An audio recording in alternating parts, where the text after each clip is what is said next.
Hello everyone. आप सब कैसे हैं? मैं उम्मीद करता हूं कि बहुत अच्छे होंगे और अपनी पढ़ाई को बहुत अच्छे से कर रहे होंगे। मैं आकाश कुमार बढ़ाना आईसीटी वर्चुअल क्लासरूम में आपका बहुत बहुत स्वागत करता हूं मेरे प्यारे बच्चों। जैसा आपको पता है मेरे प्यारे बच्चों, बेसिकली हमारी आपका 7th क्लास है और इसमें हम देख रहे थे हमारा अतीत जो इतिहास है उसको हम लोग देख चुके थे। और कल जो है हम काफ़ी कुछ चीज़ें इसके अंतर्गत हम लोगों ने आपका पढ़ ली थी इसमें, और हम यहाँ तक आपका देख चुके थे। आज हम यहाँ से आगे पढ़ेंगे और किसी का अगर कोई डाउट, कोई क्वेरी रहेगी चैप्टर के अंतर्गत, आप मुझसे पूछ सकते हो।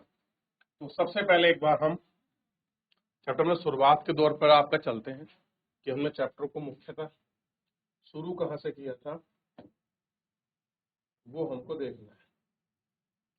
देखिए, सबसे पहले हमने देखा था कि हजारों वर्षों के दौरान जो पड़ताल, जो परिवर्तन हम लोग पढ़ रहे थे, आखिर में परिवर्तन थे क्या, उन परिवर्तनों को समझना है। ठीक है, और उन परिवर्तनों के साथ इन सबको देखना है। ठीक है, दुनिया के अलग अलग हिस्सों में किस तरह से ये सारी चीजें हैं।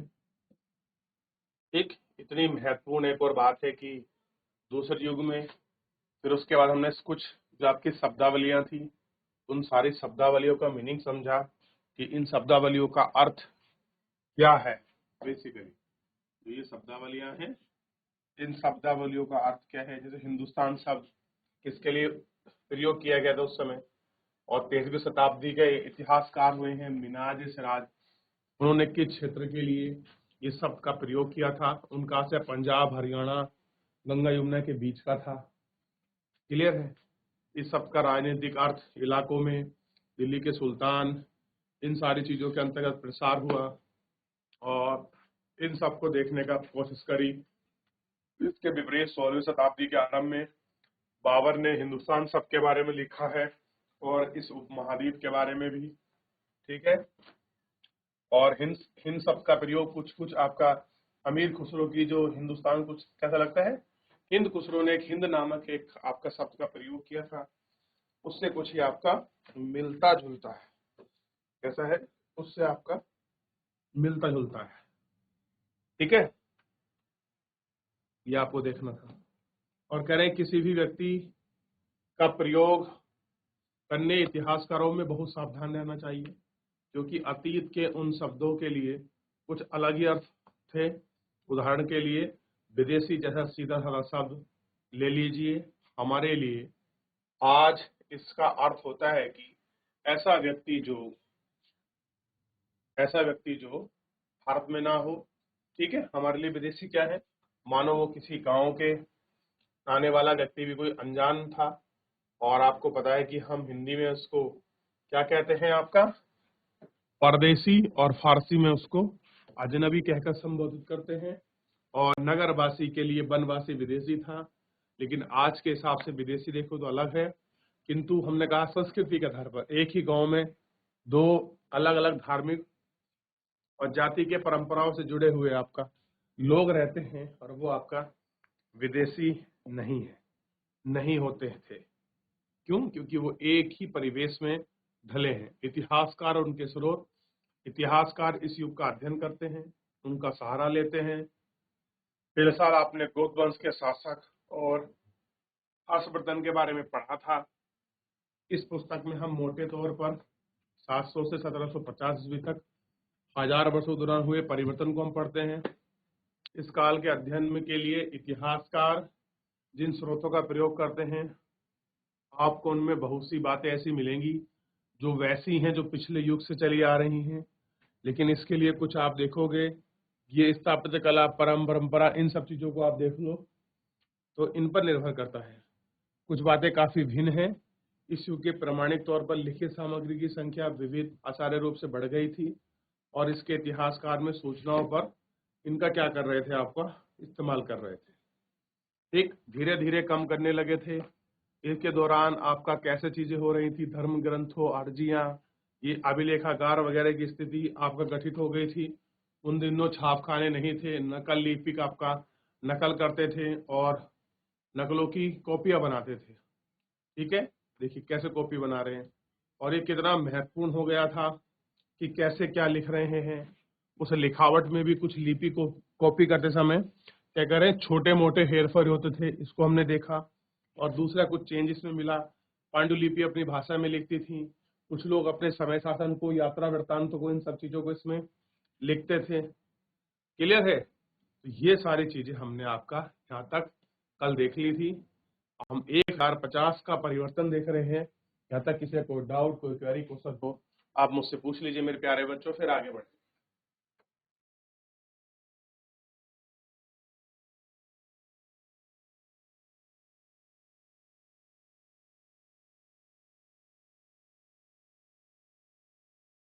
तो इस तरह से हम लोगों ने इसमें आपका देख लिया था। कुछ चीजें हमें यहाँ बाहर से भी मिली हैं, जैसे आलू, मक्का, मिर्च, कॉफी, ये सब चीजें, तमाम चीजों की प्रौद्योगिकी, बहुत सारे परिवर्तन इस युग में हैं। परिमाण भी हमको बहुत कुछ यहाँ देखने के लिए मिले हैं। अलग अलग चीजें हम यहाँ ढूंढ रहे थे, अपार संभावनाएं हैं। रहड़ जैसी चीजों का विकास हो रहा था। एक यहाँ शब्द आपका समुदाय उभरा था, जिसका नाम आपको पता है, हम उसे क्या कहते हैं, राजपूत। राजपूत मतलब राजपुत्र, अर्थात राजा के पुत्र से निकला है। और हम इसको 14वीं 18वीं के बीच का एक क्षत्रिय वर्णन के रूप में भी हमने इसको देखा है। तो एक बार और अच्छे से देखिए, पढ़िए, कोई डाउट है मुझसे पूछ लीजिए। देख लिया? कैसे आगे बढ़े? कुछ धर्म और पुराने नए धर्म भी कुछ चेंजेस हुए, इस आधार पर हम लोग अब देखते हैं। देखिए, यह वही युग था जिसमें इस उपमहाद्वीप में नए धर्मों का भी आगमन हुआ। कैसे आए? ये वही समय है जब कैसे हुआ आपका नया धर्म जो था भारत में आ रहा था। कुरान शरीफ का संदेश भारत से पहले 7वीं शताब्दी में व्यापारियों और आप्रवासी के जरिए पहुंचा। यानी कि भारत में कैसे आया मुस्लिम धर्म? जो व्यापारी आते थे वो ही इसका मैसेज और आपका संदेश लेकर आते। मुसलमान कुरान शरीफ को अपना धर्म ग्रंथ मानते हैं और केवल एक ईश्वर अल्लाह की सत्ता को स्वीकार करते हैं। जिसका प्रेम, करुणा, उदारता में आस्था रखने वाले हर व्यक्ति को गले लगाते हैं, चाहे उस व्यक्ति की सामाजिक पृष्ठभूमि कुछ भी रही।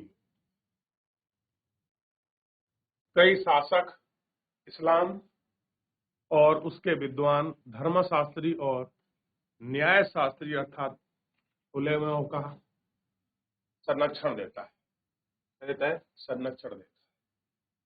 हिंदू धर्म की ही भांति इस्लाम के अनुयायी भी अपने धर्म की अलग अलग तरह से व्याख्या करते हैं। जो उनके उलेमा हैं वो उनके संरक्षक होते हैं। हर लोग अपने धर्म को अलग अलग तरह से क्या करता है, उसमें व्याख्या। मुसलमानों में कुछ शिया हैं जो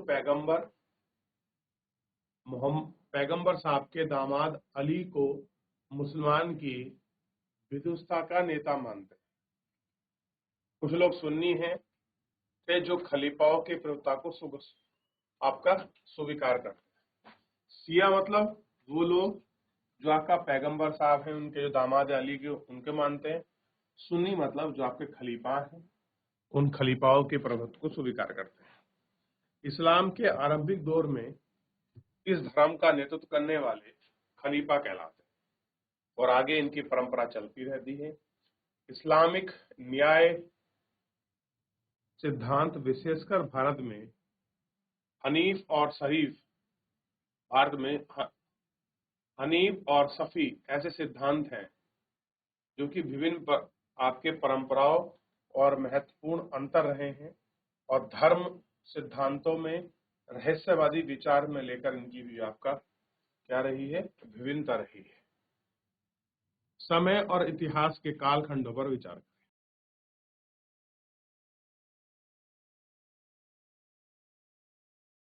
इतिहासकार समय को केवल घड़ी या कैलेंडर की तरह नहीं देखते, केवल घंटों या कुछ वर्षों या महीनों के रूप में देखते हैं।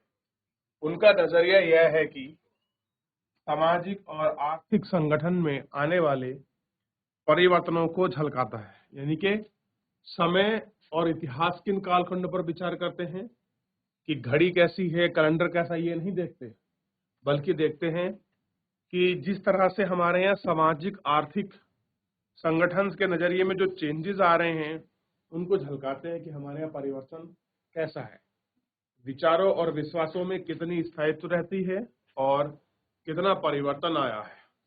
यदि अतीत को समान विशेषता रखने वाले कुछ बड़े बड़े कुछ हिस्सों या कालों में बांटा जाता है तो अध्ययन का समय का अध्ययन कुछ आसान हो जाता है। कह रहे हैं कि जो अध्ययन है उसका कुछ आसान हो जाता है।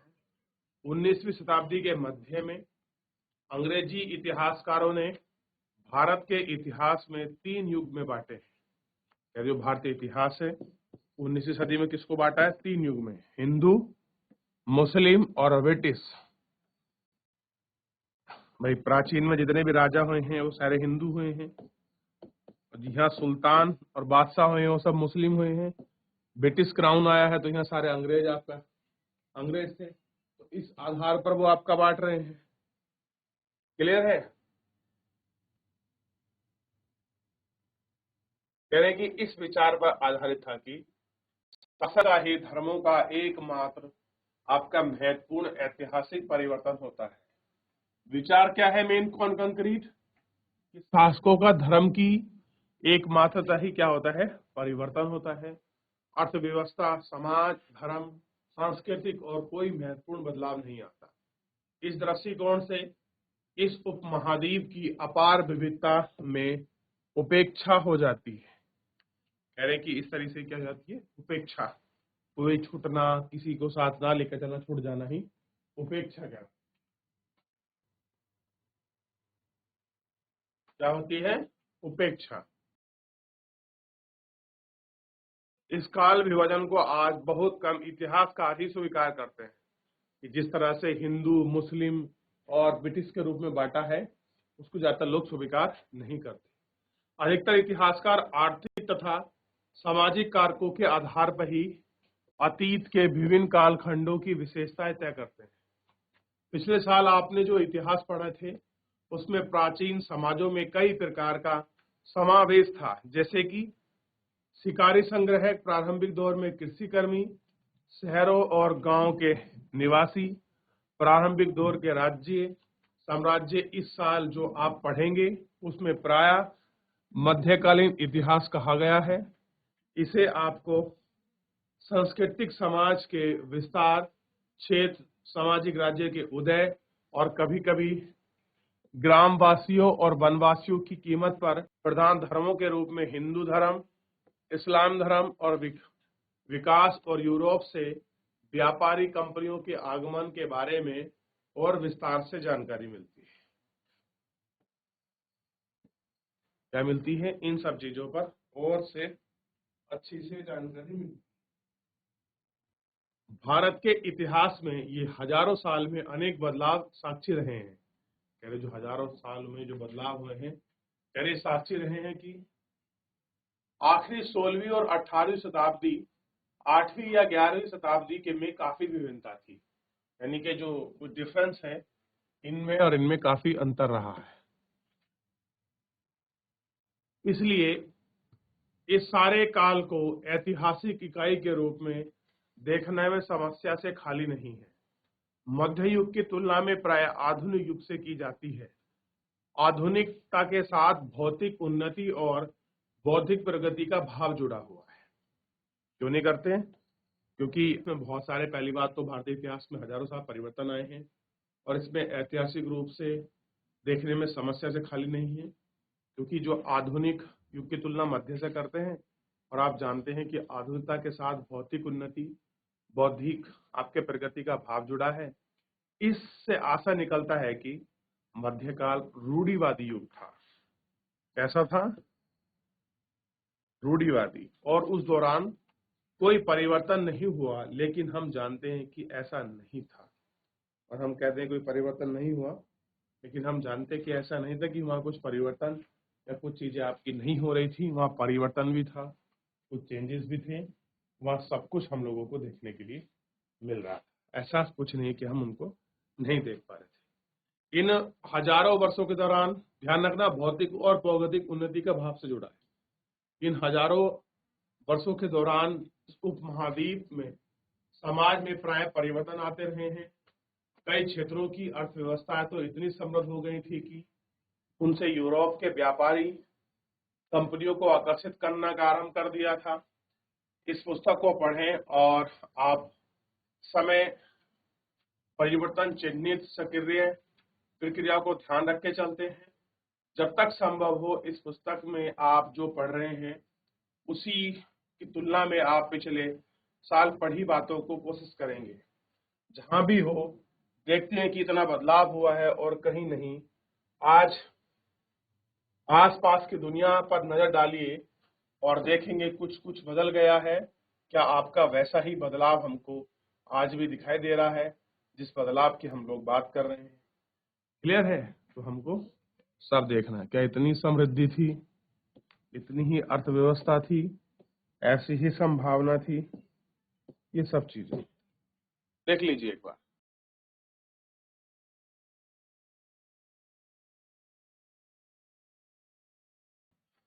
चलिए देख लिया। अब थोड़ा सा आगे बढ़ जाएं। अब इसके प्रश्न उत्तर हैं। सबसे पहले हम इसके बढ़ेंगे रेगिस्तान को, ठीक है? और हमारे सामने इसके रेगिस्तान है, इनको देखिए। कह रहे हैं कि अभिलेखागार में रखे जाते हैं। तो बेटा अभिलेखागार में हम क्या रखते हैं आपको पता होना चाहिए। डैश डैश 14वीं शताब्दी का इतिहासकार था। डैश डैश डैश डैश और डैश इस उपमहाद्वीप में इस काल में लाई गई नई प्रमुख फसलें थीं। और अगला है इस काल में हुए कुछ प्रौद्योगिकी परिवर्तन की तालिका बना। चलिए कौन फिल करेगा बच्चा?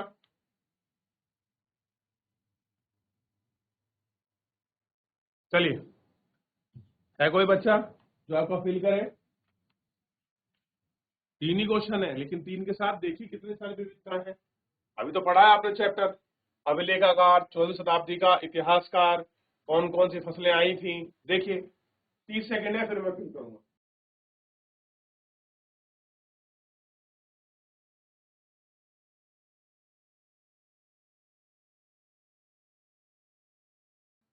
अभिलेखागार में क्या रखे जाते हैं?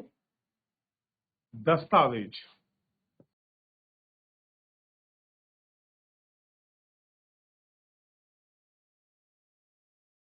क्या रखे जाते हैं? दस्तावेज। 14वीं शताब्दी का इतिहास कौन है? तो ध्यान रखना, जियाउद्दीन वर्नी।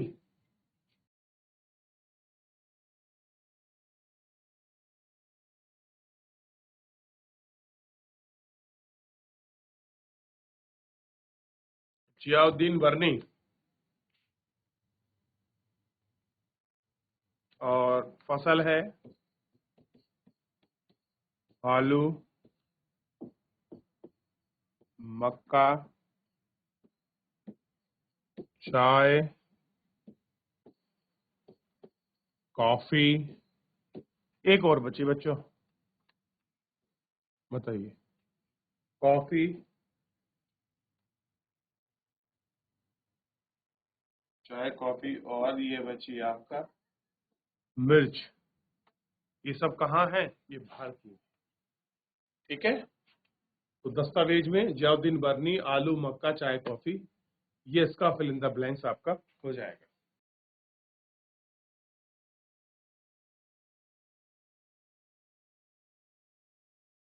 देख लिया? अब देखिए, अब इसके पहले प्रश्न पर बढ़ते हैं।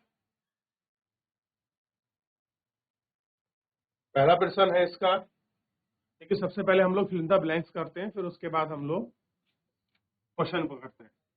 तो अतीत में विदेशी किसे माना जाता था? अगर कोई गांव में कोई दूसरे गांव से भी व्यक्ति आया था, हम उसको क्या कहते थे? विदेशी। जैसे हिंदी में क्या कहा था हमने?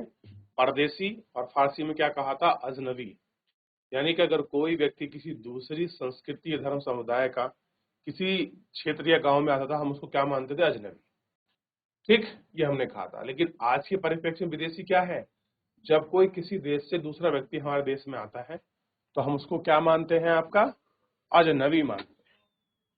ठीक, अब देखिए, अब कह रहा है कि सन 700 के बाद, इसमें कुछ सही गलत के आपको आंसर बताना है कि कौन सा सही है और कौन सा गलत है। देखिए, सन 700 के बाद इस काल में अभिलेख नहीं मिलता, यानी कि 700 के बाद इसमें अभिलेख नहीं मिलता है, सही कथन है। इस काल के दौरान मराठाओं ने अपने राजनीतिक सिद्धांत स्थापित किए, बिल्कुल सही है, पूना महाराष्ट्र वाले क्षेत्र में। और मैं बता रहा था कि कैसे कैसे छोटे राज्य भर रहे थे। कृषि केंद्र बस्तियों का के विस्तार के साथ साथ कभी कभी वनवासी अपने जमीन में उबड़ खाबड़ बहार कर दिया करते थे, ये भी सही है। अगला है, सुल्तान गयासुद्दीन ने असम, मणिपुर और कश्मीर का शासन किया, नहीं, ये नहीं किया था। इसने ना ये असम गया, ना मणिपुर गया, ना आपका कश्मीर गया, ये नॉर्थ ईस्ट और आपका वहां तो ये आपका जा ही नहीं पाया था। इसका शासन उत्तर भारत और इस तरह से ये पूरे क्षेत्र तक यहाँ इसका रहा।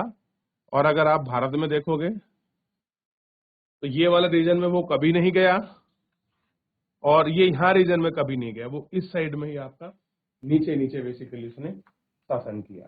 क्लियर है? तो फिलहाल ये आपको ध्यान रखना था। और आज के लिए इतना ही, चैप्टर भी समाप्त है। मिलेंगे नेक्स्ट चैप्टर में। धन्यवाद।